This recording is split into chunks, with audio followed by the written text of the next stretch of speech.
নমস্কাৰ বন্ধু বান্ধৱীসকল, আজি মই আপোনালোকক বাঁহ গাজৰ তৰকাৰী এটাৰ ৰেচিপি শ্বেয়াৰ কৰিবলৈ ওলাইছোঁ। আৰু তাৰ বাবে লৈছোঁ এয়া বাঁহ গাজ, পিঁয়াজৰ পাত, পিঁয়াজ দুটা, আদা নহৰু, জলকীয়া, বিলাহী এটা, আলু দুটা আৰু এয়া সিজাই লোৱা বুট অলপ। আৰু এয়া বাঁহ গাজটো আমি শ্বিলঙৰ পৰা আনিছিলোঁ আৰু এয়া পিঁয়াজ পাতখিনি আমি শ্বিলঙৰ পৰা আনিছিলোঁ। তো তেন্তে বলক ৰেচিপিটো আৰম্ভ কৰোঁ আৰু আপোনালোকে ভিডিঅ'টো সম্পূৰ্ণকৈ চাই থাকিব বুলি আশা কৰিলোঁ। এয়া বাঁহ গাজ, পিঁয়াজ, আলু এইখিনি বাকলি মই চেলাই ল'লোঁ, নহৰু গুচাই ল'লোঁ বাকলিৰ পৰা। এয়া বাঁহ গছৰ এই আগখিনি নিদিব, আগখিনি দিলে তিতা তিতা লাগে। আৰু বাঁহ গছটো পুৰত হোৱা নাই, ইমান কোমলে আছিলে। আৰু এইখিনি এতিয়া মই কাটি লওঁ আৰু আপোনালোকে চাই থাকক। এয়া মই গোটেইখিনি কাটি ল'লোঁ। এয়া এইখিনি হৈছে বাঁহৰ গছ, বেছিকৈ নোলালে, কোমল আছিলে। আৰু এইখিনি মই এতিয়া 10 মিনিটমান সময় অলপ বইল কৰি ল'ম। আধা বইল কৰি ল'লে হ'ল, ফুল বইল নালাগে। আৰু এইখিনি এনেকৈ বেছিকৈ ডাঠকৈও নাকাটিব আৰু বেছি পাতলকৈ নাকাটিব। এয়া মিডিয়াম চাইজৰ কাটিব এনেকৈ। তাৰপিছত আলুখিনি মই বেলেগকৈ বইল কৰিম কুকাৰত। আৰু এয়া বিলাহী এনেকৈ কাটিছোঁ, পিঁয়াজ আৰু আদা নহৰু ইমান নালাগে, মই বেলেগ চব্জিটো ব্যৱহাৰ কৰিম, সেইকাৰণে আদা নহৰু অলপ বেছিকৈ এৰুৱাই লৈছোঁ। আৰু জলকীয়া আপোনালোকৰ ইচ্ছা অনুসৰি দিব। আৰু এইখিনি হৈছে পিঁয়াজৰ পাত। তেন্তে বলক এতিয়া পাকঘৰলৈ আহোঁ। চাওক, বাঁহ গাজখিনি এয়া মই চচপেনটোতে অকণমান বইল হ'ব দিছোঁ। আৰু এয়া কমকৈ পানী দিব, অকণমান ডুব যোৱাকৈ, সেইখিনি। আৰু তাৰপিছত এইপিনে আলু বইল হ'ব দিছোঁ। আৰু এইখিনি অকণমান সময় বইল হৈ থাকক।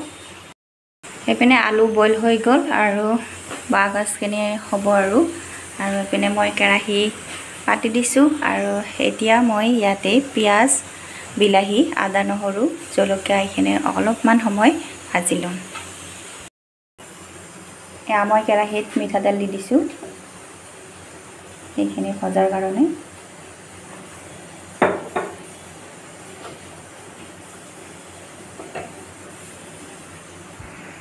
এয়া মই কেৰাহীত পিঁয়াজ, বিলাহী, আদা নহৰু, এটা শুকান জলকীয়া দিছোঁ। এইখিনি অলপ টাইম ভাজি ল'ম। আৰু এইপিনে বাঁহৰ গাজখিনিও হৈ গ'ল। কাৰেণ্টটো গুচি গ'ল, যিহেতু অলপ পোহৰটো কমকৈ আহিব। সেইখিনি বতৰো বেয়া, বৰষুণ পৰি আছে। তো এইখিনি অলপ সময় ভাজি থাকিম।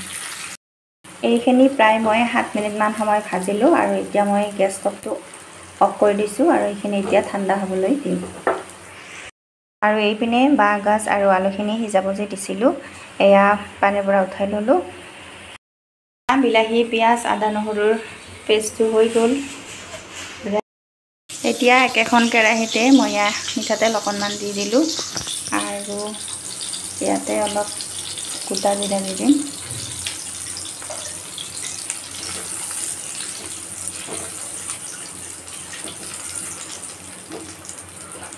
তাৰপিছত পিঁয়াজ অকণমান দি দিলোঁ।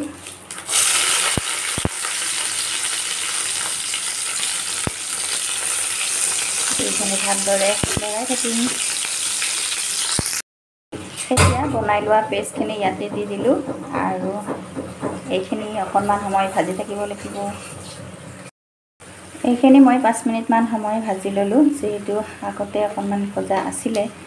আৰু এতিয়া ইয়াতে দিম বইল কৰি লোৱা বাঁহ গাজখিনি। এয়া বাঁহ গাজখিনি দি দিছোঁ। আৰু এইখিনি ভালদৰে মিহলাই দিম।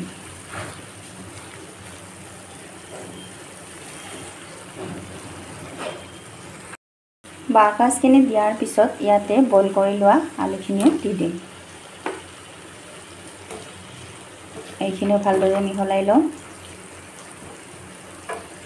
আৰু ইয়াতে এতিয়া সোৱাদ অনুযায়ী নিমখ দি দিম। এয়া সোৱাদ অনুসৰি নিমখ দি দিছোঁ।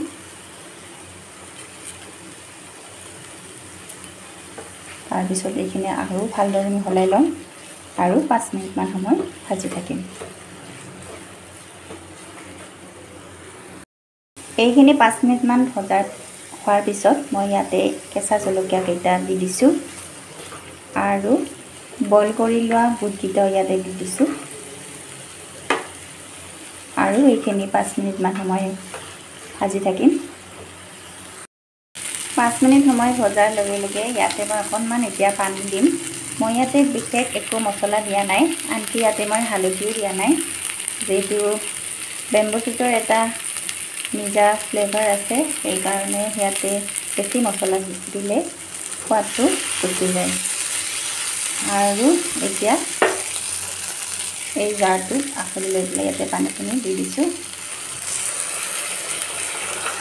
পানীটো আপোনালোকে নিজৰ মতে দিব আপোনালোকে বেছি জোল খালে অকণমান জোলটো বেছিকৈ খালে পানীটোৰ পৰিমাণটো বেছি দিব আৰু যদি কমকৈ খায় তেতিয়াহ'লে পানীটো কমকৈ দিব আৰু মই সেয়া পানী দিছোঁ আৰু পূৰা বককৈ উতল আহি আছে আৰু শেষত এয়া মই ইয়াতে পিঁয়াজৰ পাত দিম আপোনালোকে ইচ্ছা কৰিলে ধনিয়া পাত মান ধনিয়া বা কচুৰি মেথিও দিব পাৰে মই আজি পিঁয়াজৰ পাতে দি দিলোঁ আৰু এইখিনি এতিয়া মই 5 মিনিট সময় ঢাকন মাৰি উতল আহিব দিম আৰু ফাইনেলি সেয়া মোৰ বাঁহ গাজৰ তৰকাৰী ৰেডি হৈ গ'ল এয়া মোৰ বাঁহ গাজৰ তৰকাৰীখন ৰেডি হৈ গ'ল আৰু যদি ভিডিঅ'টো আপোনালোকে ভাল পালে তেতিয়াহ'লে লাইক কমেণ্ট আৰু শ্বেয়াৰ কৰি দিব আৰু আপোনালোকে এনেদৰে এবাৰ বনাই খাব তো আজিলৈ আহোঁ বাই বাই